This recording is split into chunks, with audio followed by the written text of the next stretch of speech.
Okay, so now we've got all of the lines drawn in. I do want to point out too that you can see if you look closely at this that as I was drawing those lines, sometimes the fabric puckers and catches on the pen, and so the lines get a little wonky.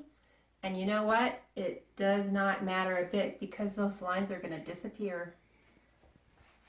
And also, I would note that one of the primary principles behind Shibori is this concept in Japan known as wabi-sabi. It's of a Zen Buddhist origin, and it embraces impermanence and imperfection.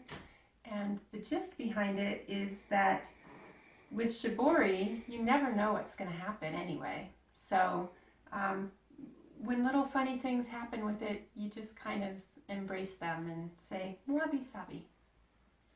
So the next step here is we're going to start putting running stitches onto these lines. And let me tell you kind of a high-level view of what that's going to do. I'm going to create a double layer of these stitches. And this is a 60-inch scarf. So basically what I'm going to do to make so that when I pull the threads later that I don't run into problems is I'm going to note the center of it, which is right there. So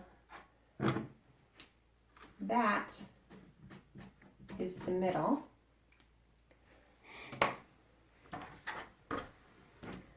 So when I do my lines, first I'm going to follow this one, and I'm only going to go as far as the middle. Then I'm going to do the second one, and again I'm only going to go as far as the middle.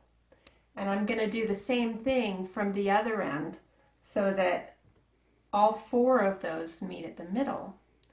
Now you could just do one row on each of these lines, but you're actually going to get a stronger design if you do a double row on each of these. So actually I'm going to end up with 8 rows of running stitch on here. So that's going to take me some time, but that's going to give us a pretty cool design. So I'm just going to show you what that looks like when we start doing the running stitch. Now I'm going to start from below so that my knots are all on the back, and a perfectionist might get really anxious about having super even stitches, but I don't think that matters so much as long as they're more or less even and more or less straight. So I'll put a bunch of stitches on my needle like that, and then I'll pull the thread through.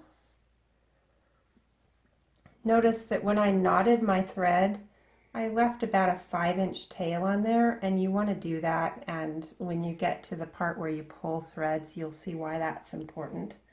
So you can see my stitches are, you know, not super tiny, but not big either, and they're fairly even, but not perfect. That's okay.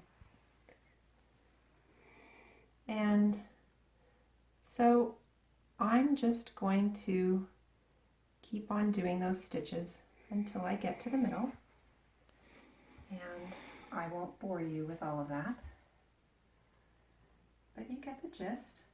We'll come back when I get there, and then I will show you what comes next. It's going to get really cool after that.